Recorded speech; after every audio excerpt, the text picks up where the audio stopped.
Welcome and welcome back everybody to the channel. I hope you're all doing well. Today we are back with another build video. Now I wasn't exactly sure how to showcase this build because it's an Aegis build. But before we get into everything, I would like to thank everybody for liking and subscribing. It is truly appreciated. We are fast approaching the 1,000 subscriber mark. Which does mean monetization, and it does mean I can start doing this semi-permanently. So, like I said, not completely sure as to how I'm going to showcase this build, because I've wanted to give Aegis a shot for a while now, and it's kind of difficult in terms of how to properly build a Aegis build, because it does do damage reduction, but it's kind of hard to build bonus armor, and the damage is also somewhat low. I mean, it's not low. Granted, it's not what you would expect for most builds for legendary clears or something, but the damage reduction at the very least is decent.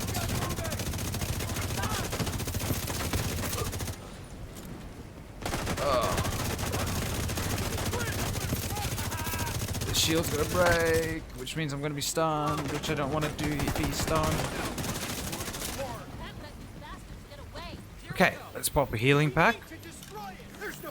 It should help out a bit. You are not yellow buffed, so you're not going to get damage reduction from your turret.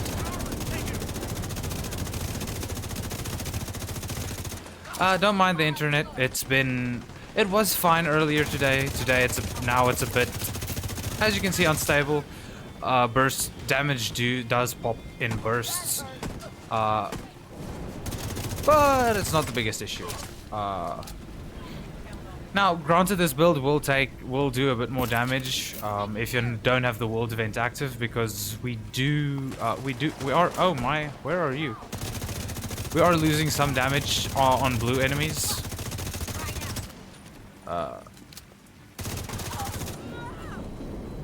Then again, I haven't actually looked at my global modifiers in a while now that I'm thinking about it, because for the most part,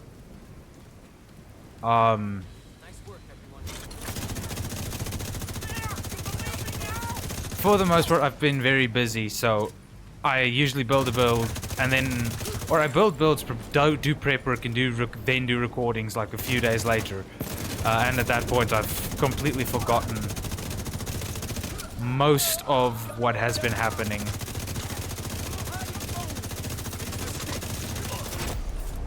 Which, if I'm right, there should be a way to get some bonus armor in the current global event. Hello? There we go.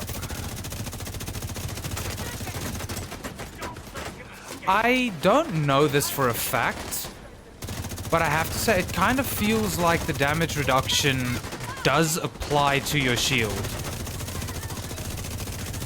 Because we're not in a max level shield, we are a bit lower.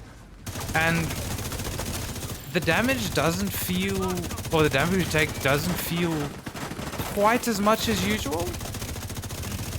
Now, the shield is far from being invincible, and so are you. But as far as tank builds go, especially since we have increased threat, because that is the other thing we are going through, or we are using, is the new increased threat thing. And I do feel like it's making Aegis a bit more, what's the word? Viable?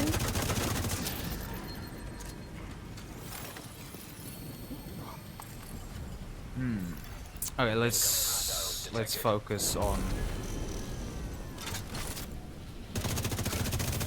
you're a rusher. Let's not damage my shield too much before the other group of enemies come in, please.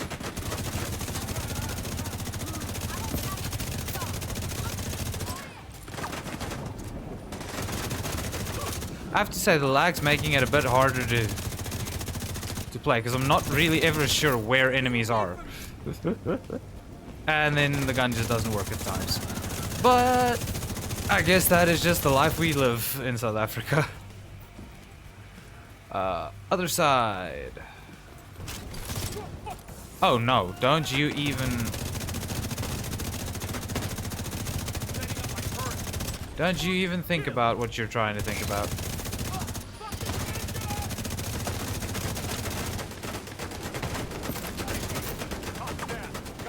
As you can see,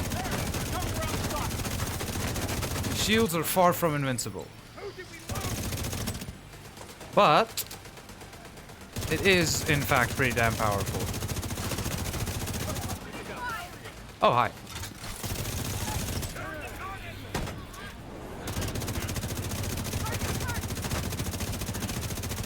As long as you focus on headshots, the damage buildup is decent when Obliterate kicks in. Okay, that is confusion. You are shocked and controlled and dead. Now, I wanted to run this build. Initially, I wanted to run this build with the Eagle Bearer. Because we are tanking and we're in people's faces and we're dealing a decent chunk of damage. But I do realize not everybody has the Eagle Bearer. Which you should be able to get it. I started playing the game quite a bit later than most. And I was able to get it. But building a build in exclusivity, basically, doesn't sit right with me. Just as a general rule when I make builds. And even though the Eagle Bearer isn't the worst to get, it does feel slightly exclusive to a certain extent. Thus, I prefer not to make videos on it, even though it is actually quite a decent. It is quite a decent weapon to play with. I should be looking at things and not just instantly scrapping down. Oh, the amount of mods that I think I have scrapped simply because I don't properly focus and kind of go into autopilot mode. I'm frankly afraid to know. But I'll check that out now as well as loot. Let's check out the build as we go. So, okay, that's the wrong button. Okay, so this is what we're rocking with. For anybody who is wondering, or for anybody for quick and for the short suite of it, we are running the capacitor with two-piece. Yeah, I don't know, the prototype mask. Eminence armaments. Two-piece Eminence armaments, 4-piece Aegis. We are running crit chance, crit damage. Everywhere where applicable, we are on 60.3% crit chance and 104 crit damage. My watch is at level 3000, so I do have everything unlocked there as you would expect. Now, that is the short and sweet of it. For those of you who want a bit more of an in-depth guide, let's get going. We are running the Technician skill tree. Technician skill tree is exclusively there for the one yellow core that we're getting, and the Artificer Hive. Although Artificer Hive, I do think I would actually recommend running the Artificer Hive in this specific way, because you do take quite a decent amount of damage, so you do want your shield healed a bit. But those are the two reasons we are running the Technician skill tree. Capacitor rolls is assault rifle damage, health damage, and then I have a crit chance roll on it. It helps out a bit. Yes, damage to targets out of cover would be better, but the crit chance just helps to slide in there, kind of. And overall, just for general use, it works, as you saw with the damage. Second primary and secondary weapon, no matter. Use whatever you wish. These are just, yeah, I don't know why they're equipped. They're just there. Two-piece imminence armaments. Now, two-piece imminence armaments. One piece gives us 5% weapon damage, and the second piece gives us 100% increased threat. So we are more likely to be looked at. Headshot damage mod there. I don't have crit hit damage mods on this character, and I was too lazy to switch over to my damage character to get some crit damage mods. So we're running headshot. The only reason we're running headshot is I was too lazy to switch mods between characters, and my mods on my damage character has their own uses. Chest piece also imminence. Only thing that I would change, probably armor regen, would be roll to crit chance. That means I could roll some add some more crit damage mods. Although the headshot damage mods do help out quite a bit. We have obliterate on that. Obliterate increases, crit hits increase total weapon damage by 1%, stacks up to 20 times. So 20% extra weapon damage with obliterate there. Then the star of the show, Aegis. We have 4-piece Aegis, 4 blues rolled, crit hit chance, crit hit damage rolled, respectively. Doesn't exactly matter the crit hit chance, what has crit hit chance and what has crit hit damage. This one I was experimenting with, so it has a headshot damage roll, but the headshot damage does help out quite a bit if you're doing headshots, and we're close enough to it. To enemies to do headshots, and with some extra headshot you can slot in the eagle bear relatively easily. But yeah, so crit hit chance, crit hit damage rolls where applicable, and 4 blue. Now, 4-piece Aegis, 2-piece 70% extra health, which is somewhat nice. 3 pieces gives us 15% total armor, bringing us up to a lovely 1.5 million armor as we currently stand. Should be a bit more if you get max rolls, but just we are at 1.5 mil armor. And then we, at 4 pieces, we get Stoic. Now, Stoic does say get a 4% damage resistance for every enemy that is targeting you to a max stack of 8. This bonus is multiplied by 1.x, where x is the number of people in your group. So mind the lag. It is going to lag for a teensy bit. I just quickly want to... where is my... hello? There is my start menu and calculator. So just as a general sense, we'll drag this in here. If we are getting 4%, okay, wait, we are actually getting 5% because we also have the backpack, so that just increases the 4% to 5%. That is the reason we are running the backpack, and also the reason I'm not running memento. Okay, the other reason I'm not running memento is I wouldn't be able to get 2 of these pieces, and just slotting a slotting the ninja bike I didn't see worthy. But yeah, that is the build. Again, Artificer Hive and just the regular shield, which is at tier 5. Now, that is essentially the end of it. But for those of you who want a bit of numbers, let's run a bit of numbers. Because that is realistically the only way you can see that this build is worth it, is running the numbers. Playing it, it kind of feels underwhelming, honestly, because with Memento or Heartbreaker, with Heartbreaker you get the bonus armor stacks, so you can see a difference. With Striker you feel the difference in damage, which is quite substantial. And same with Foundry Bulwark, you actually see the armor healing. So this one you kind of need to run the numbers to get a realistic standpoint on it. And it does increase by quite a substantial amount, as you'll very soon see with four players instead of just 1. So running calculator, we get a 5% damage resistance because we do have the backpack for each enemy targeting you up to a max stack of 8. So 5%, 5%, excuse me, 8% or wait, 8% times 5 equals 3.2%. Wait, is that correct? That doesn't feel correct. No.